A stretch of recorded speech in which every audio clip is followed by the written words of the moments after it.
It's Madden NFL 24 on EA Sports. And if it's in the game, it's in the game. It's the Carolina Panthers and the Seattle Seahawks. Coming up next. Renamed in late 2020, there's a look at Lumen Field here in Seattle, Washington. Today we've got an NFC matchup on tap, as it'll be the Carolina Panthers taking on the Seattle Seahawks.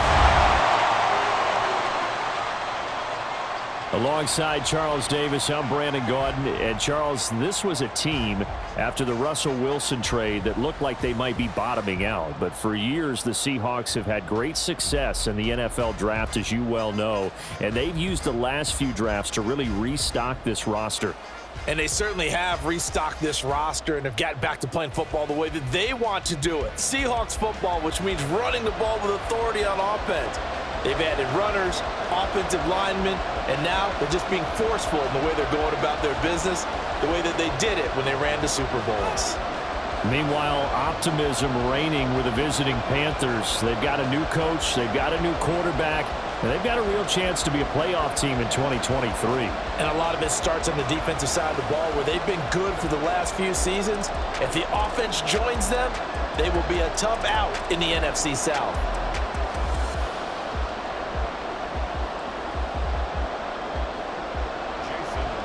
Here's the kicker, Jason Myers, to get this one started. And off we go from Seattle.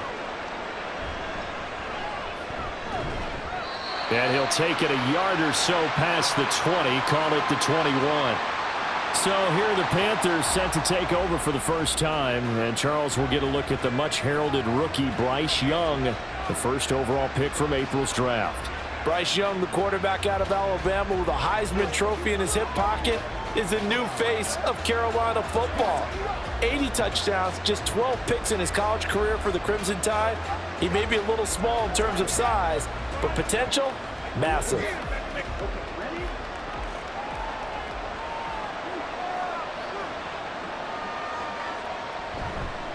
A man who joined the Panthers from the NFC champs, it's Miles Sanders. And he works his way forward to pick up 4 yards there, second down. Well, at the end of all that hitting and hollering, it was a 4-yard run, so the offense is going to go back to huddle and feel pretty good about themselves. Defensively, you have to feel okay because you didn't let it turn into a bigger run, but the goal, shut it down for 2 yards or less. That's when you start to feel good about yourselves. Young's throw here on target to Hurst.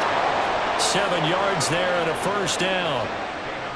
So, Charles, take nothing away from this young man under center, because I know people think he's got a very bright future in this league, but I have to figure the defensive coordinators love the thought of squaring off against a rookie quarterback.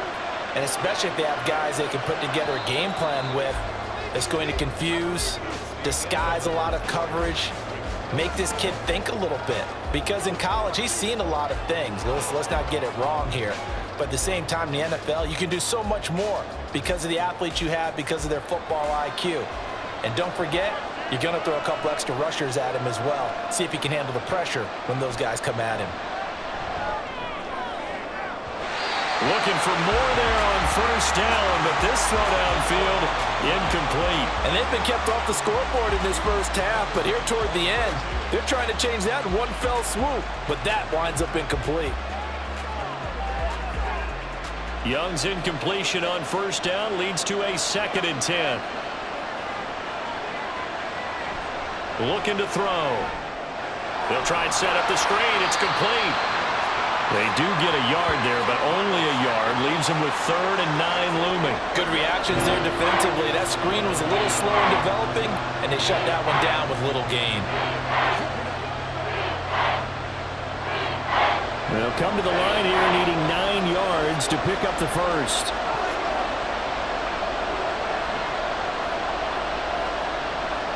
On 3rd down, they turn to Sanders.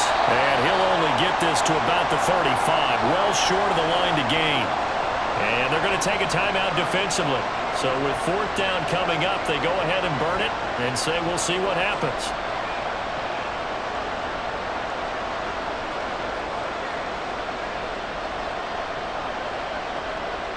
So on 4th down, here's Johnny Hecker to punt it away. Back deep is DJ Dallas. And a fair catch signaled for and taken just outside the 20-yard line. So the Seahawks ready to take over on offense, and it is a first-time Pro Bowler who leads them out, Charles, in his 11th year now, Geno Smith.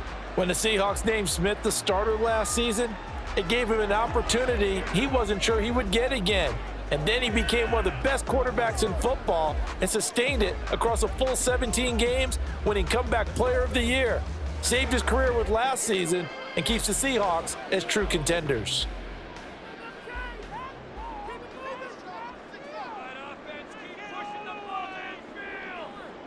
And we will likely not see another play here as they take the knee and head into the intermission all tied. So plenty of action on the field, but no action right now on the scoreboard, at least as of yet. 0-0 is our score. As we send you cross-country to Orlando, Jonathan Coachman is there and has our EA Sports Not too halftime much report. to show you in terms of scoring plays. In fact, there's nothing to show you. A scoreless tie here at the half.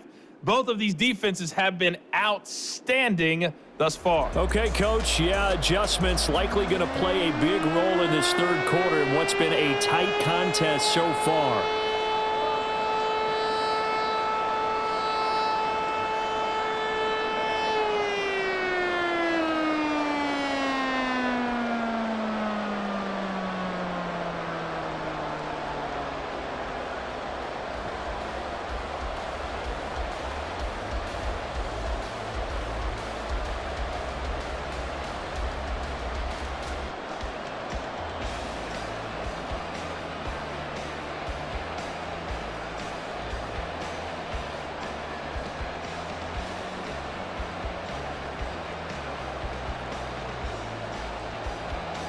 So no scoring in our first half. What will the second half bring as we are now back underway? And he'll get it up past the 20 to about the 22. Seattle's offense coming back onto the field, ready for their second drive. And we thought this game had the potential to be tight, maybe not this tight, scoreless as we start the third quarter. And I love the way you use the word tight. I'm going to take it in a little bit different direction here because it's not just tight on the scoreboard. I think both offenses have been tight in how they've played this game. No one's been loose. No one's been free. They've got to find a way to make some plays, and I don't think you do it if you're really tight in everything that you're doing in the game. And this a quick slant to Lockett. Will go down as a gain of 6, and it's second down. Nothing fancy on first down, but a very consistent type of a play. Hit that slant. A lot of people call it an extension of the running game, and it can be if that pass is completed, because you hit a guy on the run like that, he often can go for big yardage. Sets him up nicely for second down, staying ahead of schedule. Smith, and this throw finds Smith and Jigba. Our first catch for the Ohio State rookie. He's got a first down. A little football 101 there. You just see the receiver try to run down the defender, meaning he goes right at him and really trying to move him a little bit towards the center of the field so he can put his foot in the ground and break to the out, to the sideline, and make a catch.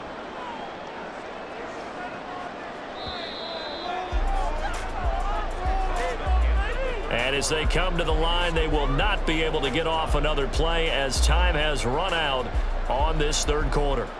This is the National Football League on EA Sports. They'll come up 1st and 10 here. Smith to throw. And Walker with it over the middle. And able to break one tackle, but then quickly brought down. But a nice little gain.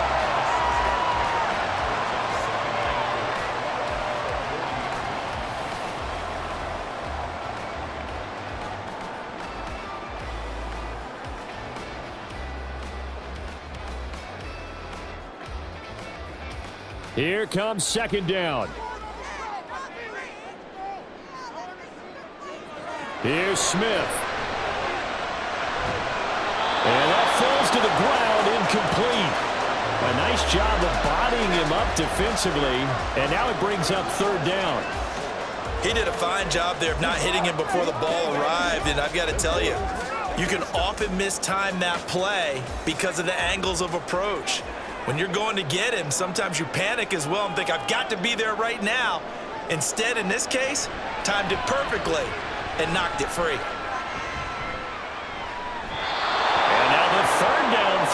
incomplete as well. Well, the defense certainly did its job. They held up in that situation, and now 4th down, you've got to punt this and try to get to overtime. There's no decision to be made in my estimation. Now here's Michael Dixon as he's on to punt for Seattle.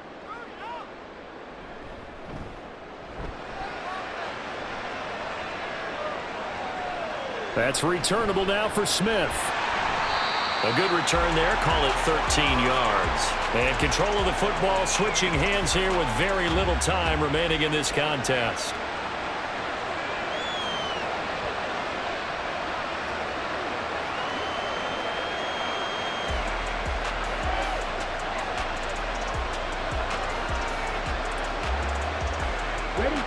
The Panthers out there and ready to begin their next drive.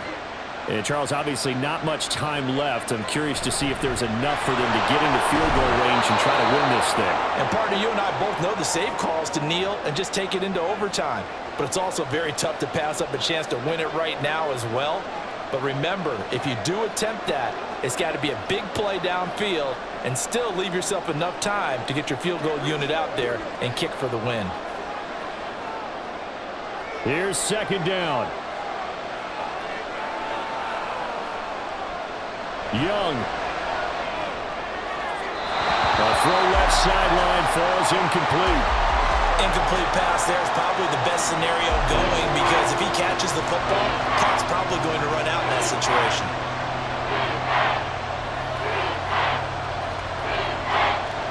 No tougher place to be in a spot like this than Seattle. Here's 3rd down.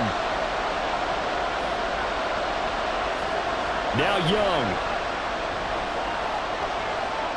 That one deep for Marshall. And a penalty flag comes in as that one winds up incomplete, but the contact is going to move the ball well downfield. So the game will continue for at least one more play. To not finish a game on a defensive penalty, that's why they get one more untimed attempt. So it'll all come down to the right foot of Eddie Pinheiro. And it is good. He splits the uprights on the chip shot. And the Panthers have won the football game. So this one is over. A victory for Carolina. And not all W's are created equal, CD. And this one came in shutout fashion. Well, their offense certainly didn't need to do anything, right? They could take the day off, and they did. But the defense, they carried them in a big way. Yeah, look, the offense, obviously stuff to work on, but they did enough, and the defense carried the load. Well, you know what they say. It's always fun to work on things if it didn't go well in your game with a victory in your pocket. And that's what